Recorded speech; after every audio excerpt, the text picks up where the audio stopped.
CM योगी के सख्त तेवर को देख जहां यूपी के तमाम जिलों के थानों में तैनात कानून के रखवाले पीड़ितों को न्याय दिलाने के लिए पूरे एक्शन में हैं, वहीं लखनऊ के ठाकुरगंज में योगी का निर्देश नहीं, बेखौफ पुलिस वालों का अपना सिक्का चलता है। योगी सरकार के साथ साथ ठाकुरगंज पुलिस लखनऊ कमिश्नर की साख को भी बदनाम करने में कोई कोर कसर नहीं छोड़ रही है। न्याय की जगह इस थाने में पीड़ितों की सिसकियां गूंजती हैं। न्याय कानून को तो ये अपना जागीर समझते हैं, इन्हें योगी के गाज गिरने का तनिक भी डर नहीं है। आलम यह है कि यहाँ पर दबंगों के हौसले इस कदर बुलंद हैं कि किसी पर जानलेवा हमला करना इनके बाएं हाथ का खेल है।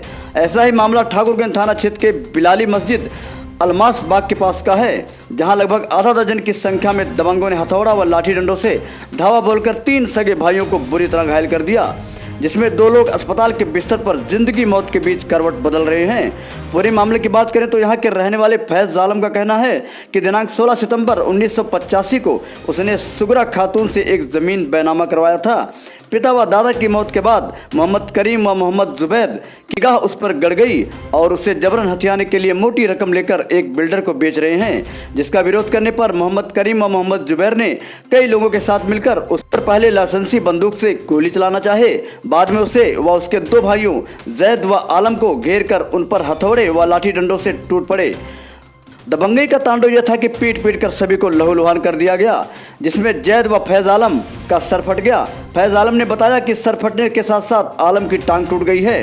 दोनों की हालत काफ़ी गंभीर है, जो ट्रामा सेंटर के बिस्तर पर जिंदगी मौत के बीच करवट बदल रहे हैं। ठाकुरगंज पुलिस की बात करें तो इनके कारनामे को जानकर आप भी हैरत में पड़ जाएंगे। खून से लथपथ फैज आलम जब ठाकुरगंज थाने में पहुंचा तो पुलिस वालों को उसका दर्द न दिखाई दिया।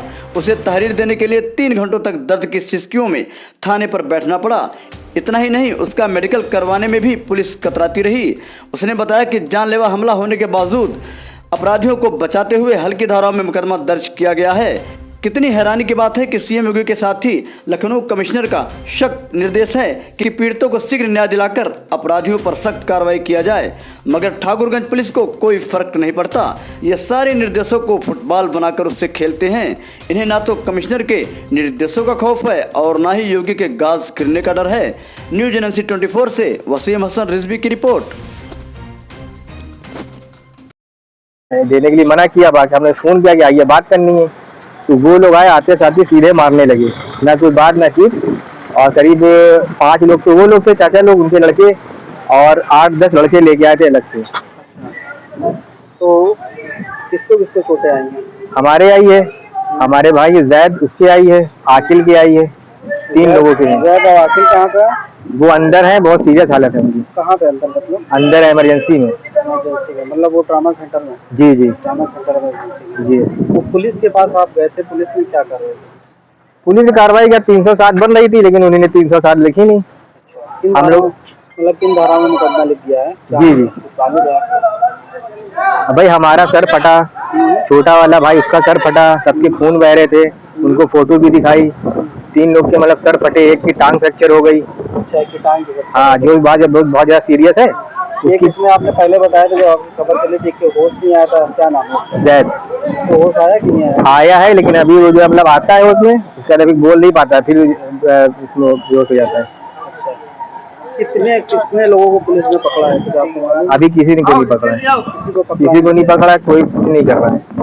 मतलब क्यों? मतलब कोई ठंडे बस्ते में क्या लगता है आपको, कार्रवाई नहीं हो रही क्या आपके साथ? कार्रवाई नहीं हो रही है, जैसे हमको न्याय मिलना चाहिए। भाई हमारे साथ घटना हुई और पुलिस कुछ कर नहीं रही, हमारी तो FIR भी नहीं लिख रही थी, डॉक्टरी भी नहीं करा रही थी।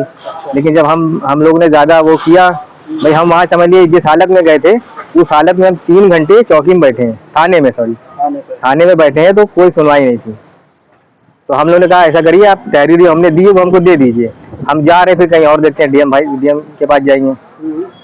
तब उन्हीं ने बहुत जब हमने कहा तो दे नहीं रहे थे तहरीर मेरी, उसके बाद में उन्हीं ने फिर जो है FIR लिखी, लेकिन हल्की लिखी। वो 307 जो धारा बन रही थी उन्हीं ने वो नहीं लिखा। मतलब आप हल्की धाराओं में मुकदमा लिख करके टाल दिया? जी जी जी। तो अभी जो 2 लोग हॉस्पिटल में एडमिट हैं, इनकी हालत कैसी है? उनकी हालत सीरियस है। अच्छा, डॉक्टर ने क्या बताया? डॉक्टर ने बताया एक जो आकिल है, उनके सर पे जो मारा तो सर की हड्डी गई है टूट। अच्छा, सर की हड्डी टूट गई है, उसमें एक्सरे में आया है। और जैद जो है उसका एक्सरा हुआ है पैर का, उसकी पैर की हड्डी फ्रैक्चर हुई है।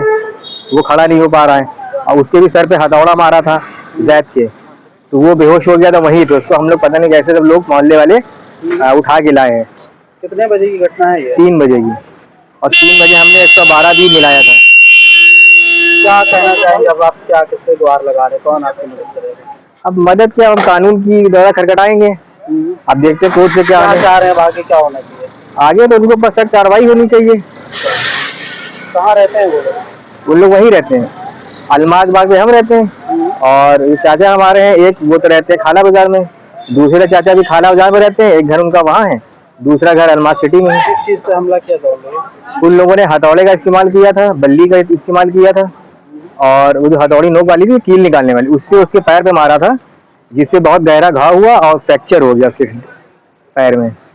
तो डॉक्टर ने क्या बताया, छुट्टी उट्टी देंगे या नहीं देंगे, क्या बताया? अभी डॉक्टर कुछ बता नहीं रहे, अभी तो सब जांचे वाचे सब रिपोर्टें आ रही हैं, रिपोर्टें सब हो जाए, सब जांचें आ जाएंगी, तब देखते हैं डॉक्टर क्या बताते हैं। क्या नाम है? क्या नाम है? हमारा नाम अकील अंसारी है। क्या हुआ था, किन लोगों ने आपको मारा? हमारे बड़े पापा, चचा, उसका लड़का, दोनों अली, तहाम, शहाब और इनके साथ हारून के बच्चे आए थे, हारून आए थे, और इन लोगों ने असलाओं की बट से मारा, हथौड़ों से मारा। हाँ, और क्या क्या हुआ था? वहाँ पे कोई नहीं, हम लोग नमाज पढ़ के निकले तो ये हमारे पास हमारी जमीन पे, हमारे दादा की जमीन पे बिल्डर एग्रीमेंट किए थे, और हमसे कहा था कि हम तुमको इसमें हिस्सा देंगे। एक हिस्सा देने के लिए जब काम आ गया, करीब 5 साल से काम चल रहा है, जब इनसे पैसे मांगो तो कहते हैं तुम्हारे बाप का कुछ नहीं, तुम्हारा हिस्सा नहीं है। आज हमने कहा पैसे कहीं से भी ला के दो, हम लोग को जरूरत है, तो भी लोग सब सारे लोग आए, जिसको कहा थे जुबैर कहा का लड़का, नहीं कहा वो है जुबैर का लड़का, शहाब करीम, मोहम्मद करीम परवेज का लड़का, मोहम्मद अली, मोहम्मद करीम परवेज का लड़का, फिर हारून, सनौफ अलीम, इनके पहले एक बंदूक की गोली चलाई, जब वो मिस हो गई तो उसकी बत से सर पे हमला किया, और हथौड़ों से अली ने, तहाम ने, जुबैर ने और हारून ने मारा। परवेज ने असलाह चलाया था, असलाहे का बट मारा था।